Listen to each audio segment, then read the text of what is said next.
পারলে সর্বনিম্ন স্যালারি ২,০০০ টাকা। তাদের টার্গেট হচ্ছে ৪০১টা। তো তো অনেকে বলতে পারেন ভাই ৪০১টা এটা আমার জন্য কোনো ব্যাপার না, ইজিতে দিতে পারবো। কিন্তু আপনি পরিস্থিতি দেখতে হবে ভাই আসলে সবসময়। আসসালামু আলাইকুম ওয়া রাহমাতুল্লাহি ওয়া বারাকাতুহু। বন্ধুরা, আশা করি সকলে ভালো আছেন এবং সুস্থ আছেন। আপনাদের দোয়া এবং ভালোবাসা আমি ভালো আছি। আপনারা আমার টাইটেল এবং থাম্বনেলটা দেখে বুঝতে পারছেন আমি আজকে কোন প্রসঙ্গে কথা বলবো। খুবই গুরুত্বপূর্ণ তথ্য আপনাদের সাথে শেয়ার করব। আমি আমার এই চ্যানেলে বিগত ভিডিওগুলোতে যে ইনফরমেশনগুলো শেয়ার করি সেটা খুবই গুরুত্বপূর্ণ। অনেকে আমার কাছে জানতে চান আসলে বিভিন্ন তথ্য। তো আজকে যে তথ্যটা শেয়ার করব সেটা হচ্ছে বর্তমানের সৌদি আরবের ফুড ডেলিভারি সম্পর্কে। আমি এখন অবস্থান করতেছি সৌদি আরবে। সৌদি আরবের ফুড ডেলিভারি কাজের অনেকগুলো কোম্পানি আছে, যেটা হচ্ছে আপনার হাঙ্গার স্টেশন আছে, জায়েজ আছে, টুইউ আছে, আরো ইত্যাদি ইত্যাদি অনেকগুলা আমার বর্তমানে শরিকা আছে। তো আমি এখন সুবিধা এবং অসুবিধাগুলো আপনাদের সাথে শেয়ার করব। যে কোনো কাজের সুবিধা এবং অসুবিধা দুইটা দিক থাকে। পার্ট বাই পার্ট দুইটা দিক আপনাদের সাথে শেয়ার করব, কাদের জন্য অনেক এই কাজটা ভালো হবে এই জিনিসটা জানতে পারবেন। আপনি যদি ফুড ডেলিভারি কাজের জন্য আগ্রহ প্রকাশ করে থাকেন বা ফুড ডেলিভারি কাজ করবেন, এই ভিডিওটা দেখলে একটা সঠিক একটা ইনফরমেশন পাবেন। প্রথমে সুবিধাগুলো বলি। ফুড ডেলিভারি কাজের প্রথম সুবিধাটা হচ্ছে হাই স্যালারি, মানে বেশি টাকা ইনকাম করা যায়। ঠিক আছে বন্ধুরা, ফুড ডেলিভারি কাজে বেশি টাকা ইনকাম করা যায়। এখানে আপনি যদি তাদের টার্গেট দিতে পারেন, টার্গেট দিতে পারলে সর্বনিম্ন স্যালারি ২,০০০ টাকা। তাদের টার্গেট হচ্ছে ৪০১টা। তো ৪০১টা টার্গেট দিতে পারলে আপনি ৬০,০০০ টাকা দিতে পারবেন। তো অনেকে বলতে পারেন ভাই ৪০১টা এটা আমার জন্য কোনো ব্যাপার না, ইজিতে দিতে পারবো। কিন্তু আপনি পরিস্থিতি দেখতে হবে ভাই আসলে সবসময় কি সব পরিস্থিতি কি সমান যায় কিনা। এই ফুড ডেলিভারি কাজের বিশাল একটা অবস্থান বর্তমানে দখল করে আছে এই সৌদির বাজারে।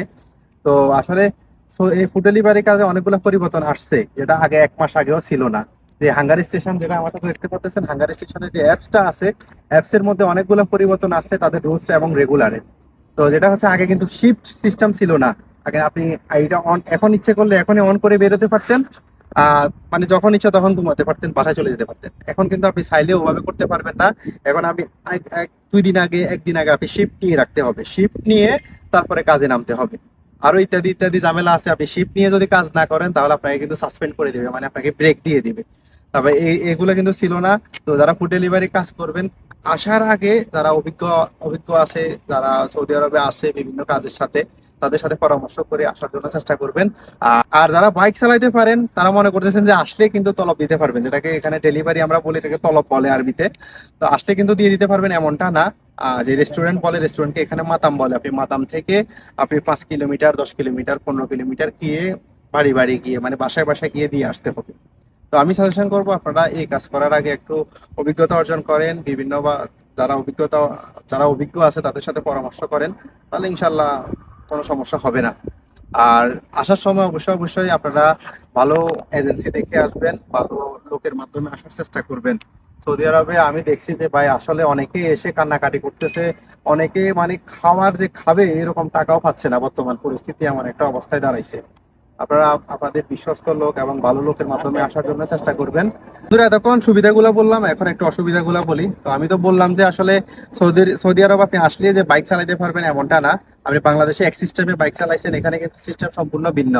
আপনি যদি একটা রুলস রেগুলার অমান্য করেন তখন কিন্তু আপনাকে গ্রামা দিতে হবে, মানে আপনাকে জরিমানা করে দিবে। যে তাদের রোডে আপনি কিভাবে চলবেন, তাদের নিয়ম এবং তাদের রেগুলার রুলস রেগুলারে থাকতে হবে। আপনি আপনার স্বাধীনতা ভাবে আপনি বাইক চালাতে পারবেন না। আপনি যেভাবে ইচ্ছা সেভাবে কিন্তু মোড় নিতে পারবেন না। এখানে সৌদি আরবে বাইক চালানো অনেক অনেক রিস্ক। আপনি যদি ভালো রাইডার হন তাহলে আপনি এই কাজ আপনার জন্য বেস্ট হবে। মানে এই কাজ সম্পর্কে যদি আপনার অভিজ্ঞতা থাকা, মানে পূর্ব অভিজ্ঞতা থেকে থাকে, আপনার জন্য বেস্ট হবে। আবারও বলতেছি যে সৌদি আরবে বাইক চালানো অনেক কঠিন। এটা কিন্তু অত সোজা না। বাংলাদেশে আমরা যতটা ইজি ভাবে বাইক চালাতে পারি এখানে কিন্তু অতটা ইজি না। আপনি এখানে আসলে বুঝতে পারবেন আসলে কতটা ইজি কতটা কঠিন, এটা বুঝতে পারবেন।